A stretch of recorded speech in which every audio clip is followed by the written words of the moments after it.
Pessoal, meu nome é Sérgio Mourão, para quem não me conhece, sou advogado e piloto de linha aérea e estaremos juntos aqui nessa jornada do direito aeronáutico. Essa aula 2 de 3 e hoje, agora, nós falaremos sobre responsabilidade civil. Mas antes, eu gostaria de falar um pouco de um tema até interessante, uma passagem, digamos, uma anedota, não é bem uma anedota, é um fato que aconteceu, mais interessante. Os irmãos Wright, Wilbur e Orville Wright, que são os Wright Brothers, né? Eles voaram o Kitty Hawk em 1903. 3 anos depois, precisamente no dia 23 de outubro de 1906, o nosso conterrâneo aqui de Minas Gerais, Alberto Santos Dumont, voava pela primeira vez no campo de Bagatelle, em Paris. Ele foi o ganhador do prêmio Pai da Aviação. Se você for hoje lá na rua Champs-Élysées, em Paris, você vai ver uma menção honrosa ao nosso grande ícone Alberto Santos Dumont. Certa vez procurado pelos americanos, reivindicando o pioneirismo pela aviação, Alberto Santos Dumont, com muita espirituosidade, respondeu ao perguntarem: mas, Santos Dumont, os irmãos Wright voaram antes de você, em 1903. Ele respondeu: pois bem, catapultado até um trem voa. Que o avião dos irmãos os Wright Brothers, na verdade, ele foi catapultado. O avião do Santos Dumont, 14 bis, decolou e pousou. Há uma diferença muito grande aí. Fora essa polêmica na aviação, apenas para ilustrar, a aviação ela teve seu primeiro passo, né, oficial, formal, em 1906. De 1906 a 1929, nós experimentamos uma evolução muito grande na aviação. As primeiras empresas aéreas surgiram, algumas existem até hoje, como a KLM, existe até hoje, a Avianca existe até hoje e surgiram nos anos 1920. Em 1929, o Pacto de Varsóvia inovou na aviação com a responsabilidade civil. Sim, porque os aviões, infelizmente, naquela época eram precários e os acidentes aeronáuticos eram muito frequentes. E daí a preocupação em ressarcir as vítimas daqueles acidentes. O Pacto de Varsóvia foi o pioneiro nessa discussão que envolve a responsabilidade civil. E foi atualizado, dadas as proporções, em 1999, com a Convenção de Montreal. Falemos então sobre responsabilidade civil. Aqui em Minas Gerais nós temos um grande expoente desse assunto, que é o professor Humberto Teodoro Júnior, que fala de uma forma muito didática a respeito de responsabilidade civil, colocando em 3 elementos básicos. O dolo ou culpa, né, de quem causou, né? O dano causado, são 2 polos distintos, né? E o nexo de causalidade. Né? Então, para que nós comecemos a falar de responsabilidade civil, é necessário nós pontuarmos esses 3 aspectos da responsabilidade civil. De um lado você tem quem causou, de outro lado você tem quem sofreu. Não há efeito sem causa, né? E a responsabilidade civil ela vem exatamente para reforçar essa máxima. Na aviação, nós podemos contextualizar e exemplificar de várias formas a abrangência da responsabilidade civil. Vamos começar de uma forma muito prática.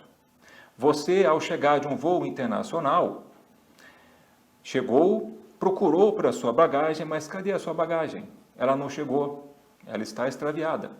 O que diz a Convenção de Montreal? Em se tratando de voo internacional, a empresa aérea tem 21 dias para efetuar a restituição daquela bagagem. O que representa isso no direito, pessoal?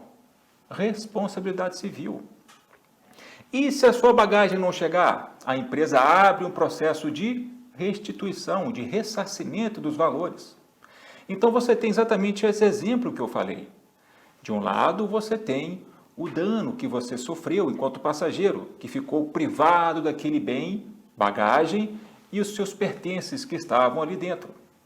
De outro você tem o causador daquele dano, que seria a empresa aérea, que por um ato qualquer não foi, naquele momento, não te entregou aquela bagagem da forma que deveria.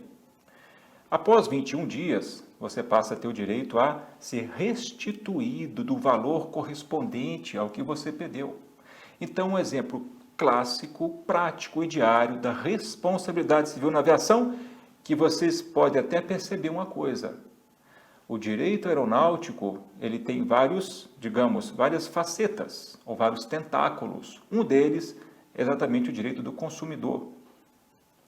Então, este é um caso prático. Se você quiser abordar outro exemplo, podemos abordar também. Se você é um construtor aeronáutico, imaginemos uma indústria aeronáutica, Embraer, Boeing, Airbus, Beechcraft, tem várias, Bell, que fabrica helicópteros. Uma das maiores preocupações da indústria aeronáutica é exatamente na liability, ou responsabilidade civil, a confiabilidade dos seus produtos. Daí, todo o time, toda a comunidade de profissionais envolvidos nessa grande missão de tornar e manter a aviação como modal confiável. A partir do momento em que você ingressa em uma aeronave como passageiro, embarca e ali senta, você tem que ter a certeza de que você chegará no seu destino em segurança. Qualquer coisa que fugir a esse normal gera um crédito do passageiro perante a empresa. Alguns exemplos podem ilustrar. Eu não sei falar exatamente detalhes, porque muitas vezes a minha memória me trai, mas não faz muito tempo a aeronave nos Estados Unidos, ela teve uma peça do motor, que nós chamamos de fan, né? E aquela peça, ela se soltou e atravessou a fuselagem, fatalizando uma passageira. Bom, a empresa aérea, que tem uma relação direta, contratual com o passageiro, ela não discutiu. Ela assumiu a responsabilidade e indenizou aquela passageira. Porque, enquanto prestadora de serviço aéreo público, a responsabilidade é objetiva. É que no direito nós chamamos de culpa presumida.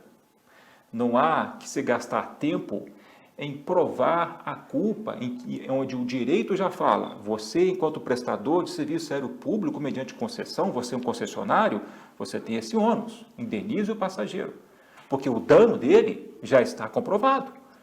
No mais alto grau, ela perdeu a vida.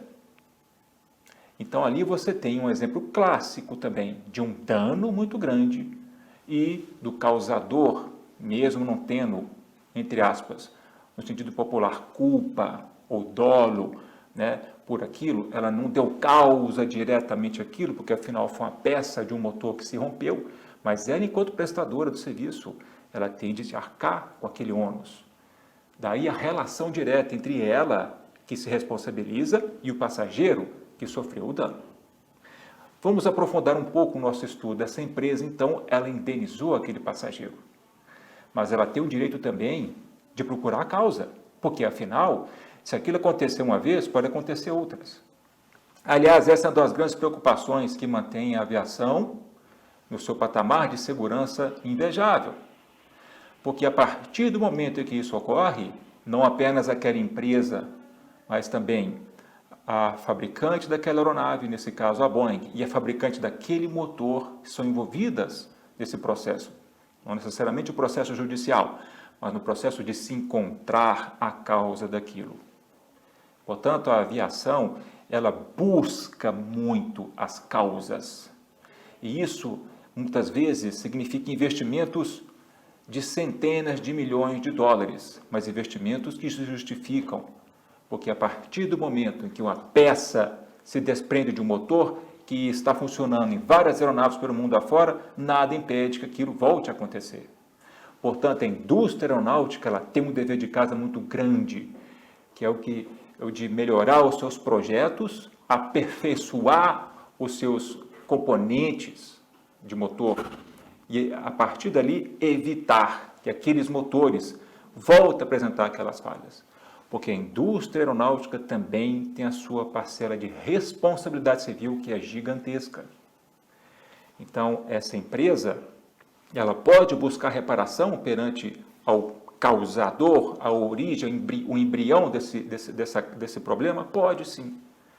Porque se por um lado ela teve que creditar um valor, né, na conta da família da vítima, por outro ela pode buscar também, junto ao fabricante, ressarcimento pelo seu prejuízo. Isso é uma verdadeira cadeia, né, que envolve a responsabilidade civil. Mas qual que é o grande objetivo disso? É fazer com que o modal aéreo se aperfeiçoe e fique cada vez mais seguro. Quando você entrar em uma aeronave, lembre-se disso. Ali, em manter aquele modal seguro. E a responsabilidade civil é uma constante em toda essa cadeia. Falei do exemplo que envolve o passageiro que perdeu sua bagagem. Falei desse exemplo recente que aconteceu nos Estados Unidos. Posso citar vários outros, que envolvem inclusive acidentes aeronáuticos de grande porte. Mas todos têm um fator em comum: a busca do aperfeiçoamento.